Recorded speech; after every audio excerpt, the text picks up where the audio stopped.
Воскресе! Воистину Воистину воскресе, воскресе. Высокопреосвященнейший Владыко Святый. Of course, it's totally unnecessary for me to introduce our first hierarch, His Eminence Metropolitan Hilarion. But since this is a class on the Russian Church history in the modern time, I would like to mention personal significance of Vladika for myself. I was 20 years old, coming from the Soviet Union, and I believe he was ever the first bishop who talked to me. And it was for me totally mind-blowing, because in the Soviet Union, for myself, a recent convert to Orthodoxy, it was unthinkable that a bishop would receive you, would treat you with coffee, and would ask, how do you do? So, and he really meant it, and it's for him, it's just nothing special. That's how Vladika would treat anybody else who would come across him. So, and then I came to the seminary in Jordanville with my I-20 from Jordanville, but with invitation from His Eminence. So Vladika is a special person for me, and I often think if I would do something bad, so Vladika would feel bad. So that's sometimes what those thoughts that cross my mind. So without further ado, I would like to ask Vladika the same question that I asked Отец Viktor Potapov and Отец Petr Перекрестов. So Vladika, how did you discover Russia? Russia was discovered by me only eventually, because it was the church, our church in Sichuan, across the creeks, as we would say, that was the center of our life. But we eventually realized it's the Russian Orthodox Church. It was understood as the Orthodox Church. All the people were Ukrainian there.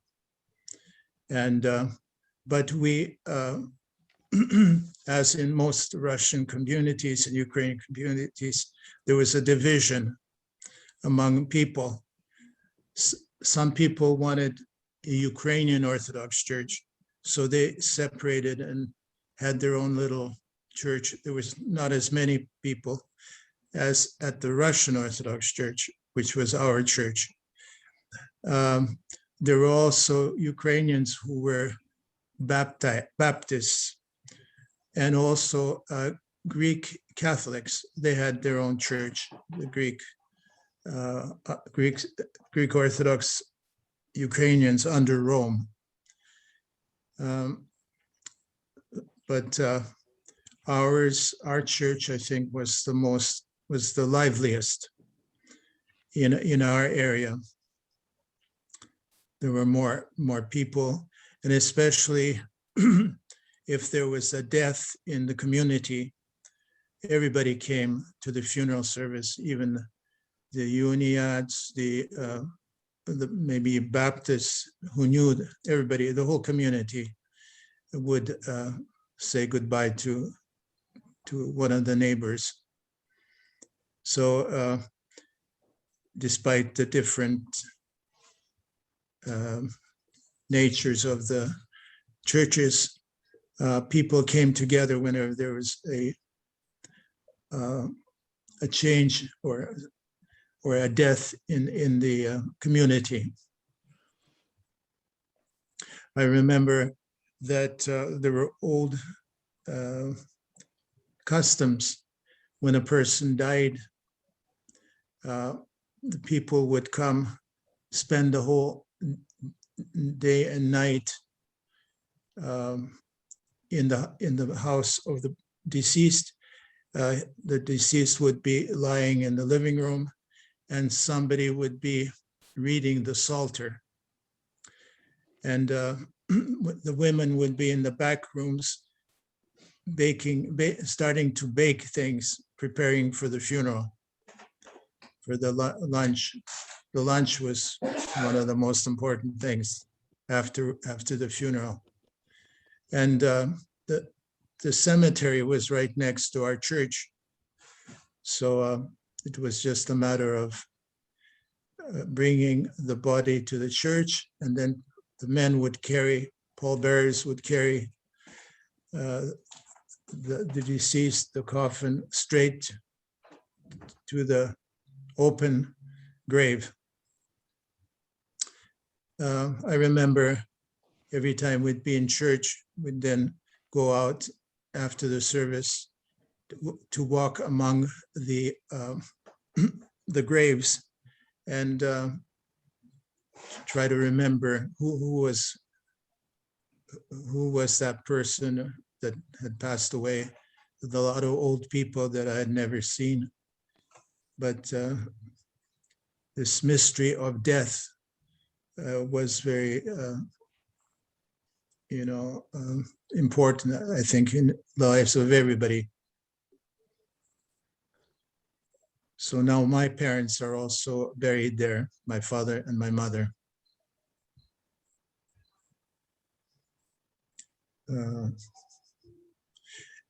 We started, I don't know which year, in 1930s, there was a little small church built by the people themselves with a little cupola. And but eventually in 1960s, they decided to build a bigger church, the Holy Trinity Church. The little church was moved aside, and it became like the hall, the church hall. People would have meals afterwards. But that's the little church that I remembered as a child attending the services. It seemed large to me, but eventually the new church was the large church. And the Archbishop Panteleimon Rudik was the bishop at that time, and I remember when there was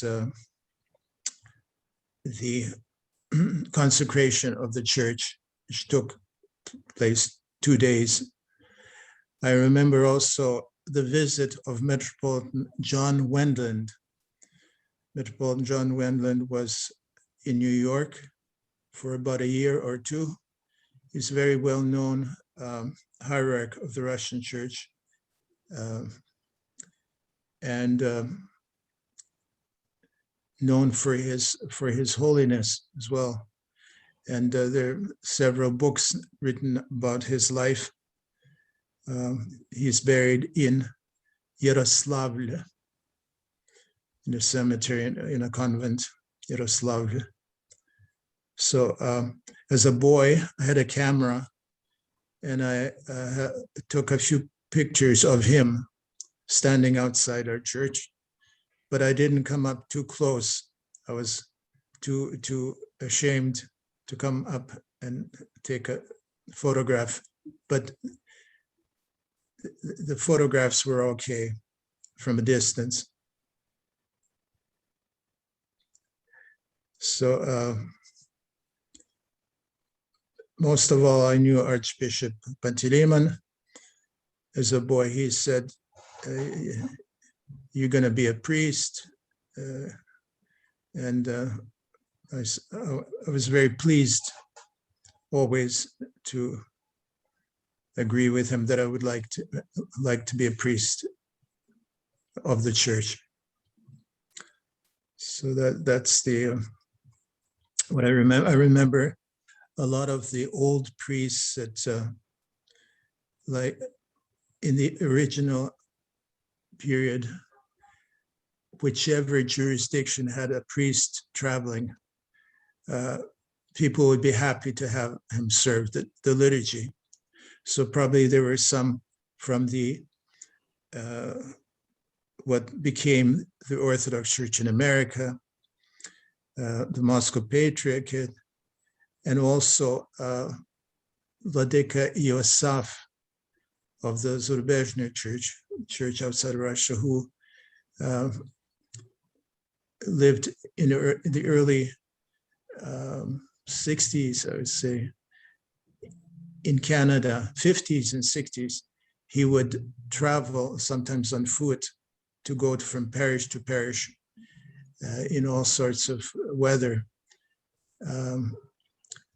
He was always of the Ruska Зарубежная Church, a real подвижник, an ascetic.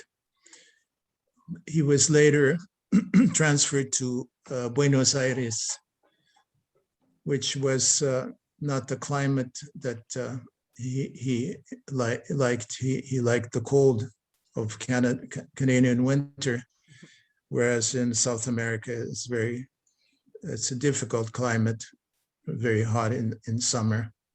So he reposed there. He's lying in the cemetery in Buenos Aires.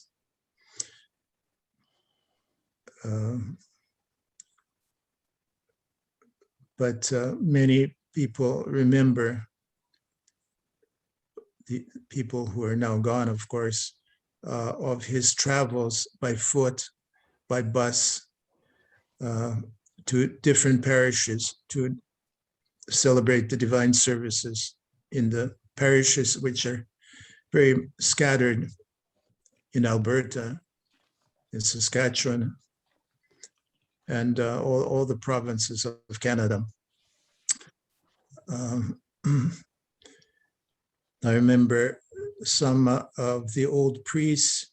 I can no longer remember the first name, but Father Olendi, I don't know which jurisdiction he was from, but he was one of the early priests that served in the Spirit River Parish.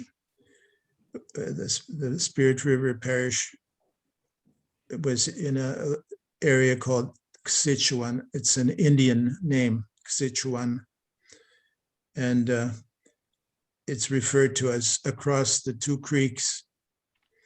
Spirit River is a small town, but in order to get to our Russian Orthodox Church, we had to go maybe about 20 miles, and it would be a dip in one big deep creek and then go up and then into another deep creek.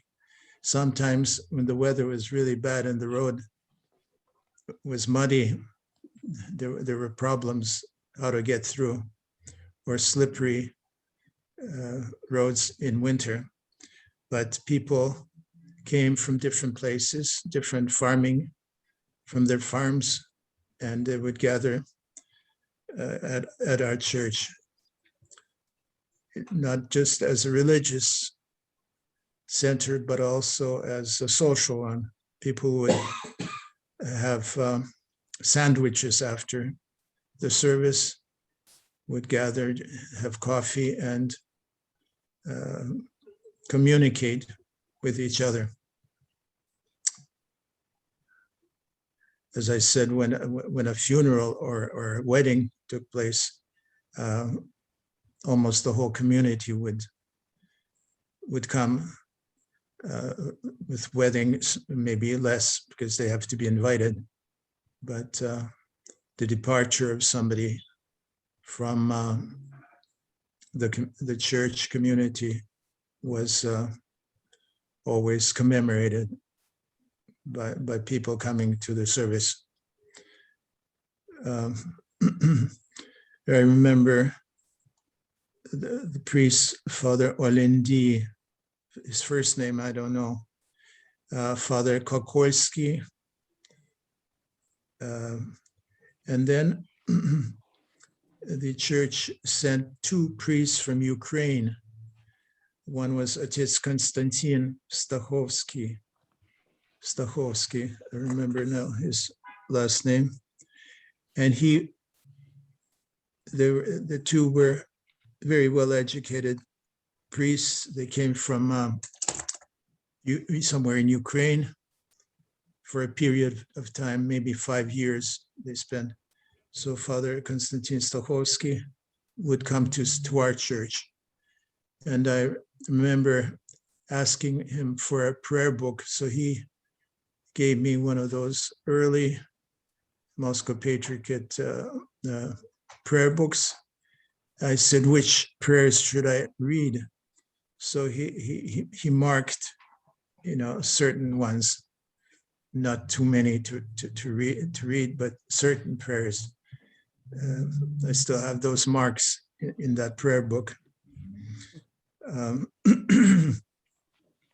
So later he was sent back to Ukraine. It was like a 5-year period, and then other priests would come.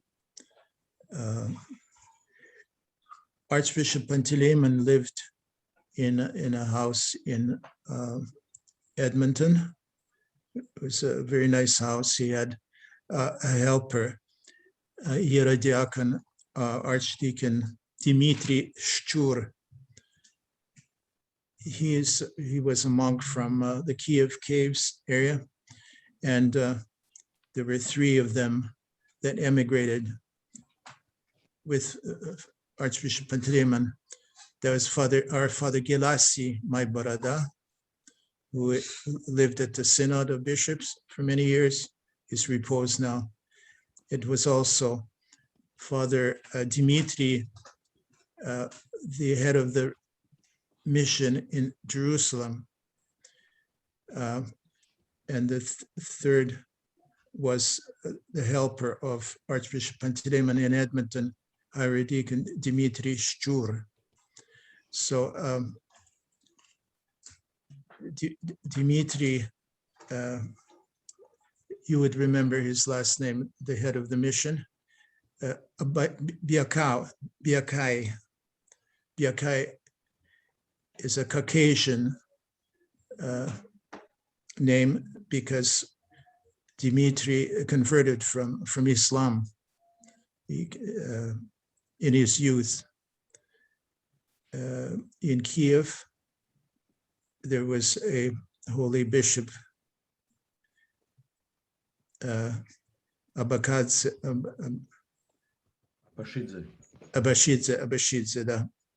in the Kiev caves, and he was blessed by this holy bishop. So those were the 3 monastic priests that emigrated, 1 to Jerusalem, 1 to Edmonton, and 1 to, he was the helper of Metropolitan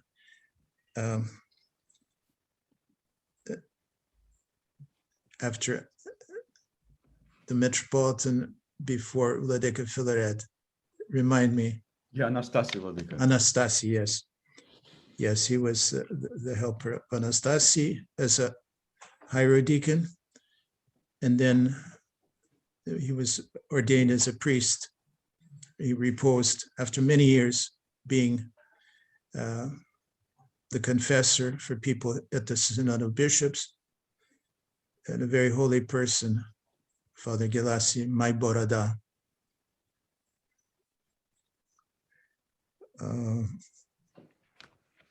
What else do we remember? Vladika, you started to communicate earlier in your life with with the newly founded Hermitage, St. Herman's Hermitage, when I believe Father Seraphim Rose was not yet a monastic. He and the future Father Gleb Podmashensky, they just set up their operation in brotherhood, Platina, in Platina. So, and you started to communicate with them.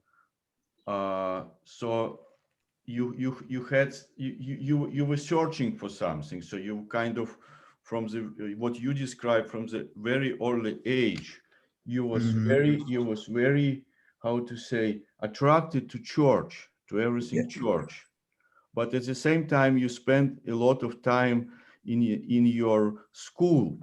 So was there any conflict, any sort of between your Canadian persona as a Canadian and as an Russian Orthodox? Was there any conflict or any, how to say, any, different facets of kind of existence of life?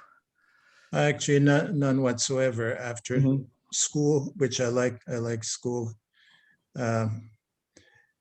At first, I didn't like it, but got to appreciate it. But I would come home and I would check the mail and see what Orthodox journals or books have come in the mail. And so that's how I learned about the wider Orthodox community by subscribing to, for example, subscribed or was given a free subscription to the Romanian magazine called Solia. It's called The Herald in English. And it was every 2 weeks. And it had a lot of news, interesting news. So, for example, I read that there is a new journal being published, The Orthodox Word. And the people who are publishing are offering the first 2 issues for free if somebody writes to them. So I wrote to them. That's to Father Herman and Father Seraphim. When the magazine started, I forgot which year. It's pretty early. So since then, I always subscribe to the Orthodox Word. And have somewhere the whole collection. But partially in Australia, because I have a large library there, impossible to move here. And also I have a large library, thanks be to God, here as well. So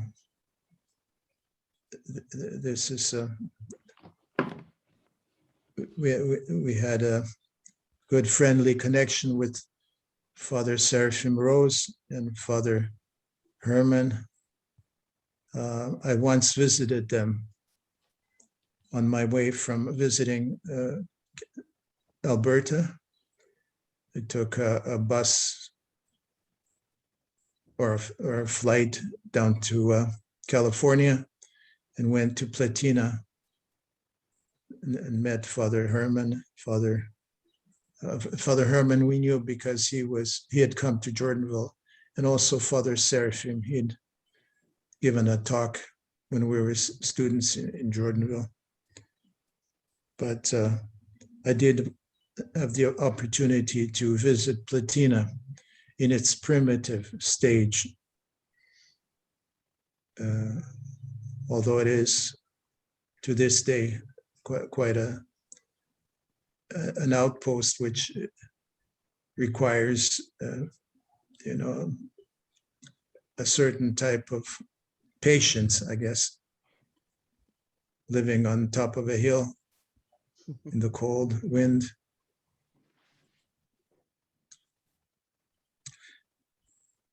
So it was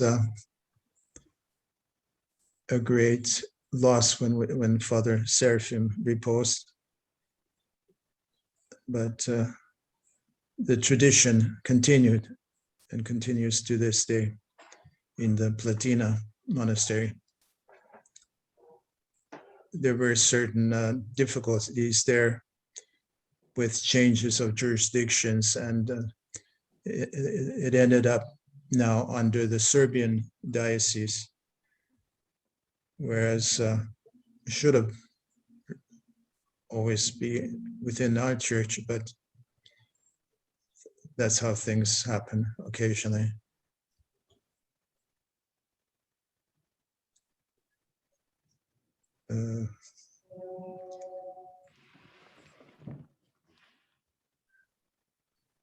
What can we say?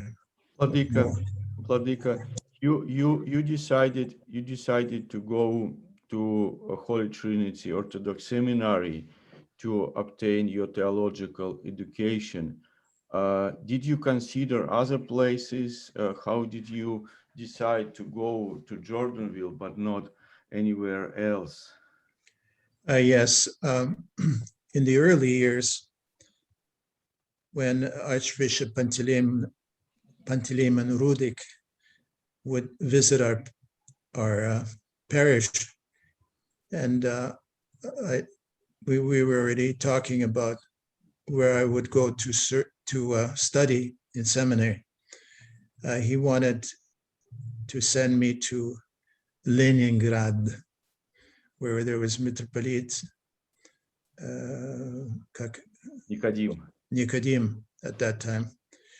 And he wrote several letters, but Metropolitan Nicodim said that it's impossible because I'm a foreigner. And they were very suspicious of spies or I don't know what else, to see what was happening, that there was a certain type of persecution there still. So Archbishop Panteleimon received the message that unfortunately I would not be able to go to study there, because at that time that was the only theological school that would receive foreign students in Russia. And so when that road was shut off, I was considering where to study here. And I picked up one of the issues of the Orthodox Word. And there was a beautiful write-up about Jordanville Seminary on the inner back page with little drawings of the Jordanville Church and so on. And I was fascinated by that and started learning more through Vladika Sava Sarachevich of Edmonton and Archbishop Averki. They were able to bless me. They blessed me to study in Jordanville. So that was in 1967. I think I was preparing for a year. Didn't work out in 1966, but in 1967, I traveled to Jordanville, and on the 8th of November, arrived there to study.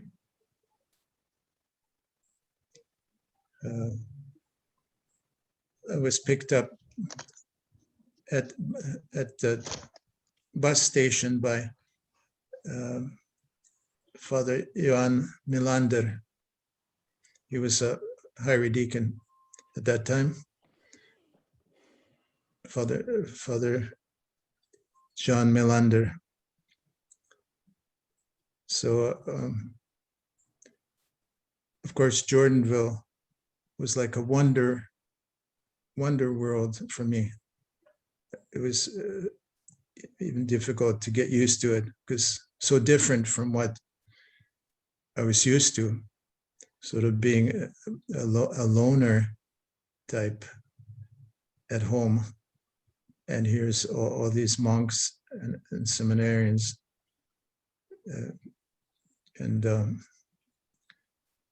It took a while to get used to this community type of life. The first year students didn't have their rooms, like individual rooms, until gradually. So we lived in one big what we call it, auditorium, not auditorium, but a big room. And I think there were about 8 persons in the room. So it was a rowdy crowd, but eventually through the year, students were given already individual rooms or two to room or just one to room. So that's how it worked out. Some of the students who came with us left and went home. They couldn't take it, that type of community living. But it was also, remember, the war. It was the war in which country? Vietnam, Vladika. Vietnam, yeah, Vietnam War. And some of the students may have been trying to avoid serving in the army. So there was an extra number of seminarians during that period. But as a Canadian, I didn't have to be sent to Vietnam. Right. Vladika, and you did mention somewhere in your interviews that you didn't know any Russian when you came to Jordanville, which is very hard for me to believe, judging by the absence of accent and that you for many years you typesetted thing and you write fluently in Russian. So I cannot really believe that there was time when you could not speak in Russian. No, I never spoke Russian at home. I never heard Russian much. My parents would sometimes read in Russian to each other, but I didn't pay attention. But towards the end, when I was preparing to go, I started reading books in Russian, like spiritual, unseen warfare. I read it in Russian and understood half of it. A lot of words in Russian that I didn't know. I just guessed. And then I went to another book and read through it. And gradually you start learning. But I didn't know how to pronounce some of the words. So only when it came to the seminary, they started correcting me for the pronunciation of certain words. But yeah, I think I read 2 or 3 books in Russian, the spiritual books, and understood half of them. Gradually, you acquire a vocabulary. Then, as soon as we came to seminary, there was Father Dana Miller in our class. He's a very brilliant person. He's a professor of philosophy now. For many years, he's been a professor of philosophy. But we both started learning Russian, and he would get really good marks. Unfortunately, he left for the Holy Transfiguration Monastery to become a novice, and that didn't work out in the end. So, but we keep in contact. I think he still teaches philosophy. So once in a while, we talk by phone. Haven't heard from him for a while.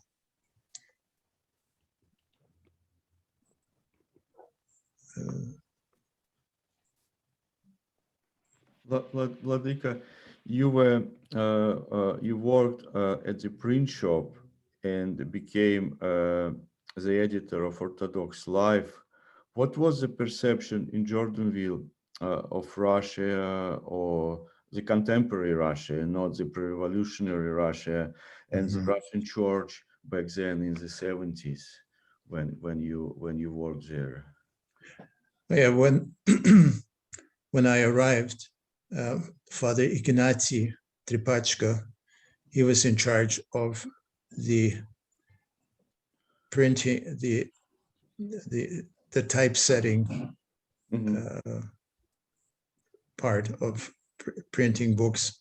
So he invited me, or was it Archimandrite Constantine, to work in English the first year, to typeset articles for the Orthodox word in English, the Orthodox life, sorry. But then Father Ignacy says, start doing some Russian. So that was the best way to learn Russian, is to typeset articles. And often they were handwritten by Archimandrite Constantine, hard to decipher occasionally, his handwriting.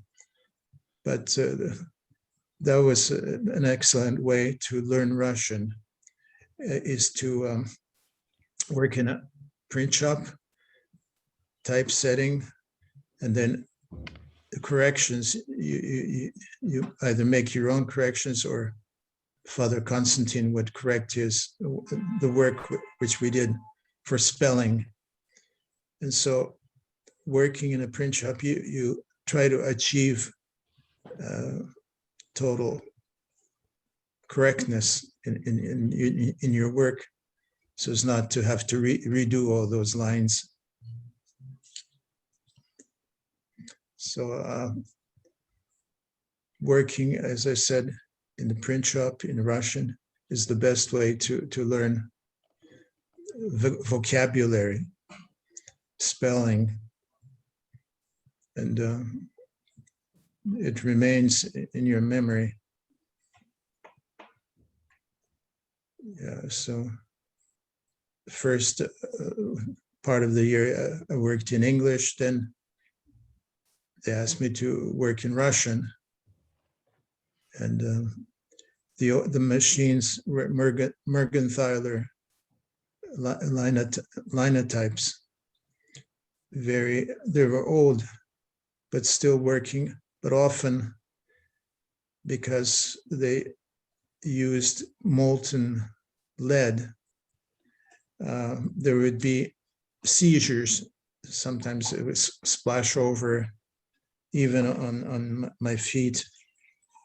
Hot lead sometimes would leave marks, would go through the socks and have a little burn on the foot, but that was not often.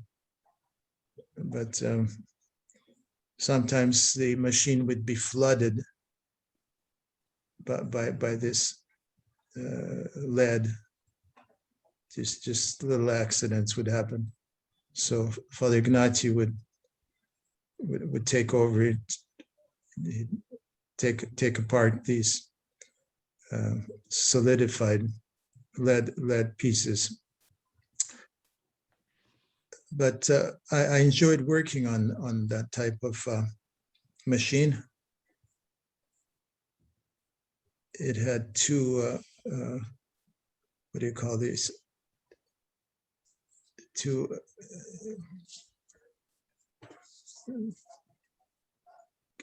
where you have small and upper.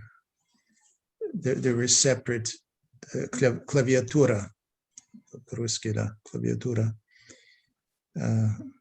So you had to do this when you're doing, and here's the capital words. So it's a wide type of claviatura.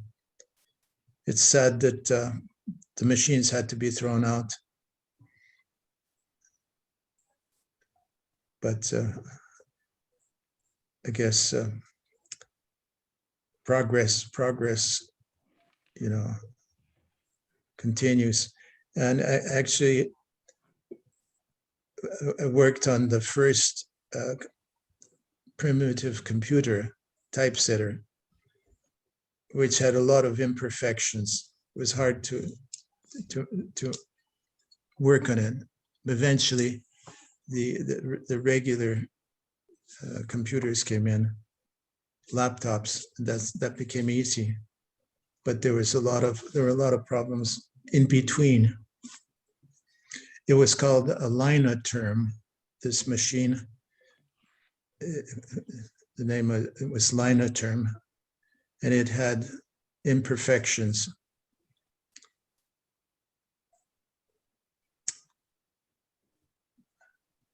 Nowadays, it's a totally different situation.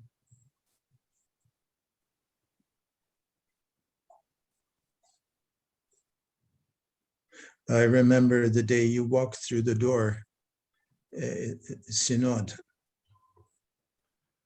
I think that was the first time, yeah? Yes, it was during the millennium, celebration of millennium of Russian Christianity. And I was sitting at the same bench that's still there in Synod on the entry floor.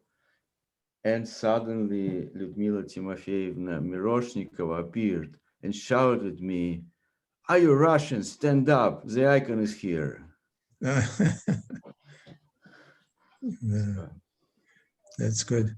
And also, Отец Georgy Zelenian appeared. Yes. We were classmates. And Отец Panteleimon was another classmate of ours. Yes. The Russian musical, Yunon и Avos, brought a lot of people to New York City. One of them was Georgy Zelenian. Right. And his friend was not baptized, so I baptized him. I think he's still an actor, his friend, still working as an actor in Russia. And he decided after visiting Jordanville that he would give up his acting career and go to the seminary, which he did. And he married a ballerina who was dancing with Misha, как фамилия? Misha Baryshnikov, yeah. It all ended well, very well. Hope so, Vladika, for me at least. Thank you. Vladika, you were mentioning about your early life, your immersion into Western, in Ukrainian, but also I think it's possible to say Western Russian experience. Then you were uprooted from your environment in Upper East Side and sent to Australia. You were sent to Australia, and then in Australia, you experience another end of the spectrum, of the Russian spectrum, those Russians who came via China from Siberia. So how was this? How was this meeting? How was this experience? Well, this is very interesting and unique experience of people that came from from a Chinese background, not necessarily taking in Chinese culture, but affected by it. But they were Russians living in China. Harbin was the main city. It was known as a Russian city, totally Russian, with universities and theaters and everything, and 8 or more churches in the city. Unfortunately, because of the communist, especially in the 1960s, the so-called Cultural Revolution which was persecution in China of the Chinese and also of foreigners. People started moving out to places like Australia or America. And Harbin, which was a Russian city, as it would have been somewhere in Siberia or other places, gradually lost its Russian population, but the buildings still remain.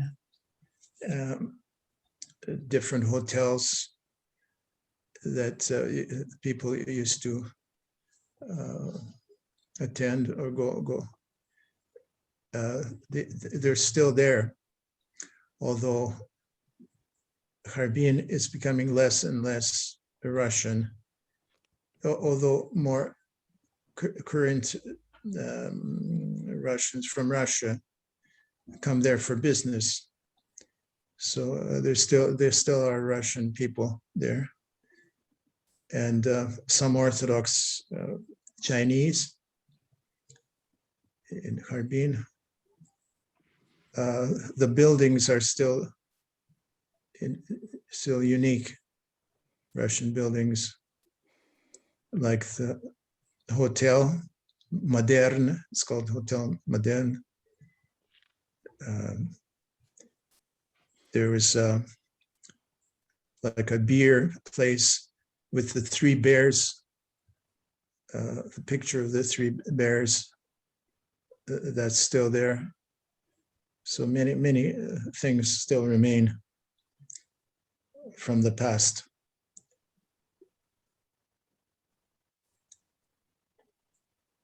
But it's a very unique and interesting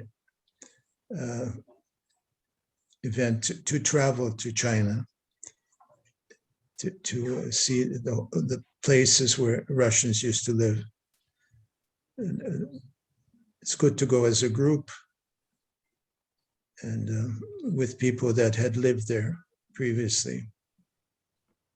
Very, very interesting.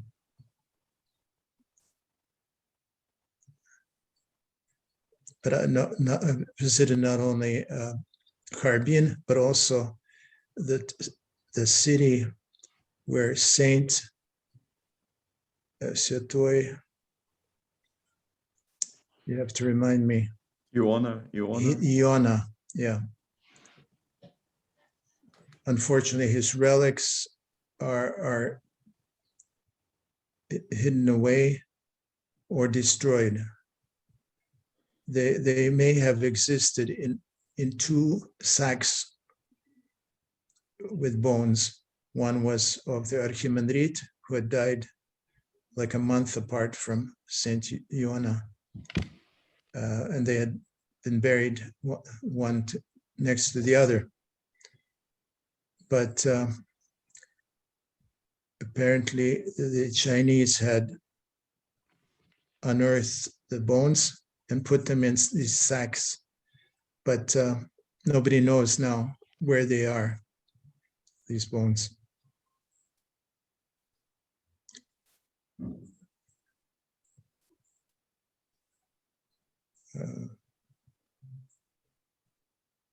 Was Vladika there a different piety, different church culture in Australia from what you had experienced earlier in Canada, in the US?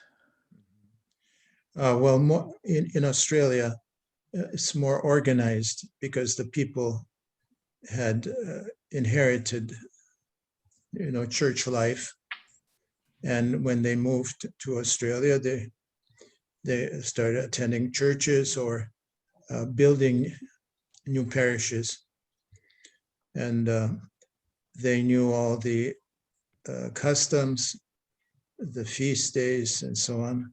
So it's quite organized, very organized. And the tradition was brought over to Australia from China.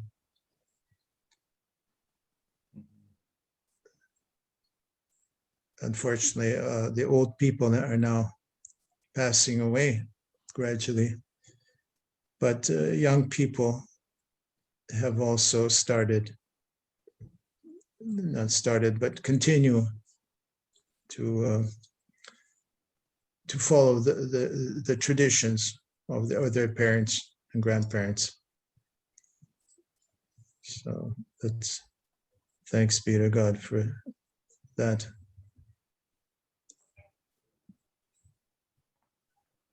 Then, Vladika, you started to discover Russia properly. You mentioned Отец Georgy Zelenin, and you traveled with him around then the Soviet Union in the summer of 1990, going as far as to Pachayev and so on. And then you visited Russia a number of times. I believe 1990 was the first time ever you came to Russia. That's true. Yeah, summer of 1990. 2 months. We spent 2 months traveling. Right. How was this meeting, Vladika? Can you tell us more about this? The holy places. This meeting with Russia. Yes. Well, we were in awe of the holy places. For example, the monastery on the water, na Severe. Valam. We went to Valam. There were only about 5 monks there. It was just barren. We were walking with Father George, His Georgy Zelenin, and thought maybe jump into the water, put a foot in, and it's so cold that all thoughts of going into the water were ended. So it's very, very, very cold. They were just cleaning up the buildings, what was remained of the church. The monks were preparing for restoration. But as I said, there were only about 5 monks at that time. Solovki, we traveled later, much later, in different travel groups of pilgrims. But I'm very grateful to the organizers of the pilgrimages to Russia, especially Galina. She organized quite a number of the pilgrimages, and they were all different. We were able to visit and taste the spiritual flavor of every place that we visited. So many holy places and holy people, monastics, priests, and so on. It was a great education to travel in pilgrimages such as those that Galina had organized. We took in so much in every pilgrimage. It was always rushing from one place to another to see the holy place, to venerate it. So it was also like an education in Orthodox Russian piety.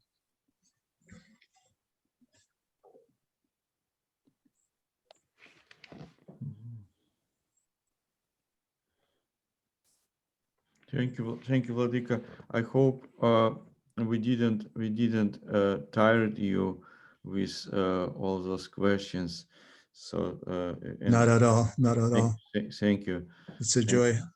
Thank you, Vladika. Yeah. I wonder if the students at this point might have any questions to ask. Yes, if there are questions, be happy to answer. Thank you, Vladika. Okay. They can send their right. Can they write? Yes, they can do this. Yes. Thank you very much, Vladika, for sharing with us your experiences. I was going to ask you, could you tell a bit more about your monastic experiences, your monastic struggles that you experienced when you became a monk? If that would be possible. Well, of course, we were first, of course, became novices, and it's not an easy thing to be up to par as a struggler, a monastic. So everybody sins, slips and falls, but that's the road to what we're supposed to be doing, trying to perfect ourselves. So it's very important that we have a spiritual father who hears our confessions, because it's only by letting it out, our mistakes, our sins, that we can cleanse ourselves and not have it stewing within our souls. So that's very important to have spiritual father and confess close continuously. I see Seraphim. Is that you, Seraphim? Right here, Vladika. Oh, where are you? Unfortunately, my camera doesn't work on my computer. Oh, I see. Okay. Thank you, Vladika, for a phenomenal talk. That would absolutely, I really enjoyed that. I do have a question for you, Vladika. Sure. It might sound a little bit generic, but with a man of your experience, do you have any advice that you would give for us upcoming graduate students and how to be a good priest? Really, almost key advice of the future clergy in the world we currently live in. Well, first of all, I think we have to love Christ as the image of what we're supposed to be doing. Love Christ and imitate him and his what he teaches us to do, to love, to forgive, to understand people in a deeper way. So I would say work on yourself in having love for Christ, and also repentance is very important, to repent of all our sins as soon as we can, as soon as we fall into a sinful situation. We have to ask for forgiveness and cleanse ourselves and return to a state of closeness to Christ. So it's a struggle. The Christian life is a life of struggle, but God is merciful and helps us when he sees that we're striving. Thank you very much, Vladika. I greatly appreciate that. On a side note, Vladika, I'm from Saskatchewan. So That's here wonderful. Hearing you talk about Canada and those small churches all around made me think about home. I know Saskatchewan, especially down in Regina, Saskatoon, we have all those little Ukrainian churches. Yes. I've been in them a few times. Unfortunately, a lot of them are abandoned, but the doors are still unlocked. So it made me think about home. Yes. If you could gather a group of people in each community which has been abandoned, which has abandoned its church, if they could come back into the church community, maybe a resurrection, a renaissance. Ain't that the truth? Thank Yeah. God. Yeah. Very good. I'm glad that you were here today. Yes, and Ivan Griznov was able to join us, and he keeps. That's Ivan Griznov. Yes, Yes, Vladika. he keeps me. Спасибо. Да.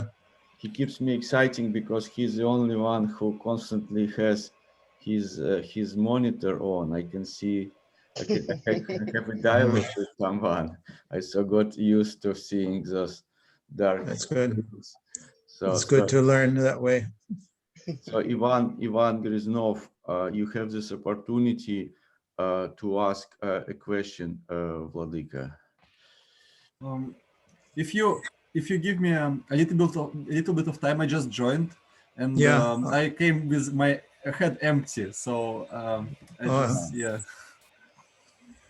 Well, If you have any questions that we didn't, that we may have skipped, or something new, I think if this is recorded, yes, it is, Vladika. you can go through it. Maybe a bit boring, but No. it's something. No, that, yep. Vladika, I'll ask question about the related to the subject of our class of for Russian Church history abroad. okay. And I would ask a question about how do you think will the relationship between the Rocker and the church in Russia with Moscow Patriarchate, how it relationship will develop in the future? What do you expect? Well, I hope that we will maintain good relations all the time, because Russia, Mother Church, all the holy places is the source. Ukraine, Russia, it's same church, same. So we look back to Russia, Ukraine, for the holy places and the holy sources of spirituality, and we should love these places and try to, if possible, visit them, because you get very inspired if you're there. All the holy places will grant you many blessings and spiritual consolation. Yeah. Have you been to Russia? You're from Russia or Ukraine? Yes. So you remember. Yes, I do. Yeah. Were you religious when you were there? Yeah. That's good. So you're fortunate, because many Yes. people Yeah. Thank God. Thank God. Yeah. don't know anything about the faith, That's true. Mm-hmm. and they're spoiling their life by not merging with the church. Yeah, that's true. So how much time have we spent?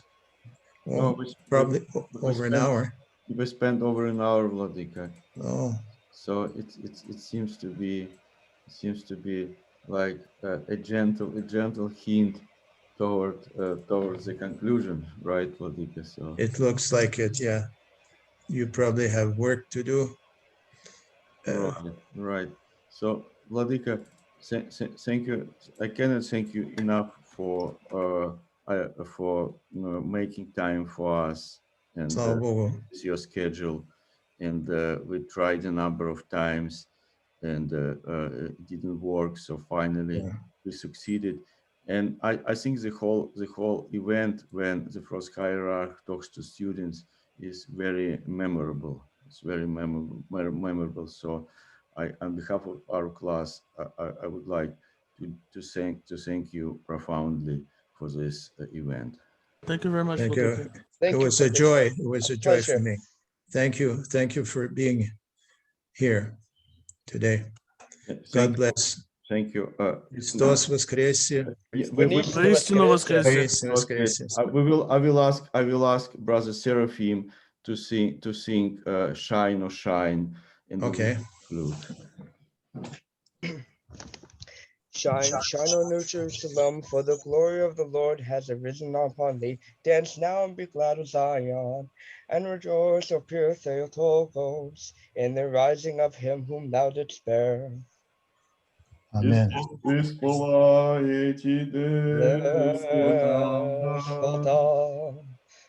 God bless everybody. Thank you, Vladika. Have a good one, Христос Vladika. Христос воскресе. Воистину воскресе. God bless. Amen.